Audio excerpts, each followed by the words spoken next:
In 1925, a businessman paid a fortune for the Eiffel Tower. The paperwork looked official. The meeting took place at a luxury hotel. The deal was secret. And the man selling it seemed to work for the French government. There was only one problem. The Eiffel Tower was never for sale. The salesman wasn't a government official. And by the time the buyer discovered the truth, the money and the man were gone. But somehow, that wasn't the craziest part.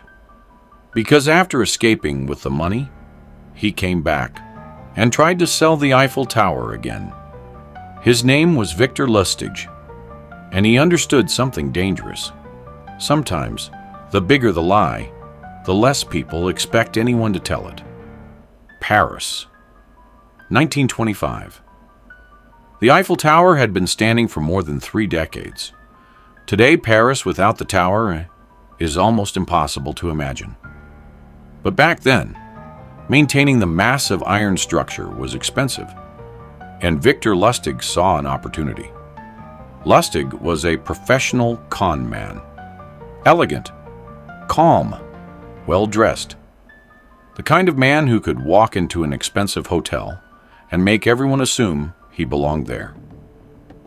Then one day, he contacted a small group of scrap metal dealers. The invitation looked official. The meeting was confidential. And when the businessmen arrived at a luxury Paris hotel, Victor Lustig was waiting for them. He presented himself as a senior government official. Then he gave them shocking news. The Eiffel Tower was going to be demolished. According to Lustig, maintaining the structure had become too expensive. The government had decided to dismantle it and sell the metal for scrap. But there was a reason nobody had heard about the plan. The decision was politically sensitive. If the public found out too early, there could be outrage. So everything had to remain secret. No newspapers, no public announcement, no questions. And strangely, the secrecy made the story feel more believable. Because secret government decisions sound exactly like something the public wouldn't know about. Lustig didn't ask the businessmen to buy immediately. That would have looked suspicious. Instead, he invited them to submit bids. And suddenly, the question in their minds changed. They were no longer asking, "Is the Eiffel Tower really for sale?" They were asking, "How do I win the deal?" Among them was a scrap metal dealer named André Poisson. He was ambitious, and Lustig believed he had found his target. But there was a problem. Poisson's wife was suspicious. Something about the deal didn't feel right. Why was everything so secret? Why was a government official handling the sale this way? Lustig needed to make the story believable. So he did something brilliant. He made himself look corrupt. In a private conversation, Lustig suggested that his government salary was not enough for the lifestyle he wanted. The message was clear. He expected something extra, a bribe. And somehow, that made Poisson trust him more.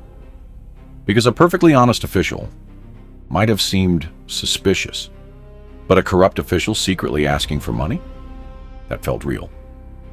So Poisson paid. He believed he had purchased the right to dismantle one of the most famous structures on Earth. Victor Lustig took the money and disappeared. He fled Paris. Then he waited. Because Poisson could go to the police. He could report the fraud. The authorities could search for Lustig. The newspapers could expose everything. But days passed, and nothing happened. Poisson stayed quiet. To report the crime, he would have to admit what he had done. He would have to tell the world that he believed one man could secretly sell him the Eiffel Tower. The humiliation was enormous. And Lustig had counted on it. The final part of the scam was shame. He understood that some victims would rather stay silent than admit they had been fooled. And when Lustig realized Poisson apparently wasn't talking, he made an unbelievable decision. He returned to Paris. Most criminals would have stayed away. Lustig came back because he believed the same impossible lie could work twice. New scrap metal dealers, new meetings, the same Eiffel Tower. And once again, Victor Lustig tried to sell something he did not own. But this time, the plan began to unravel. The second attempt attracted suspicion. Police were alerted. And Lustig left France. The Eiffel Tower was still standing. But Lustig continued running scams. Years later, American authorities pursued him in connection with a major counterfeiting operation. Eventually, the man who had spent years selling illusions was caught. He was sent to prison and later to Alcatraz. But the Eiffel Tower scam remains the story people remember.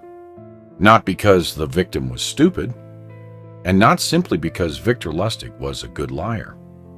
It worked because every part of the lie made the next part easier to believe. The tower was expensive to maintain, so maybe the government wanted to remove it. The decision would be controversial, so maybe it had to remain secret. The official wanted a bribe, so maybe that explained the strange process. One small belief led to another. That was Victor Lustig's real talent. He didn't force people to believe an impossible story. He gave them reasons, one by one, to convince themselves. A man walked into a luxury hotel, pretended to represent the French government, and sold the Eiffel Tower. Then he disappeared. And when nobody stopped him, he came back to sell it again. The Eiffel Tower was never his. But for one extraordinary moment, he made someone believe it was.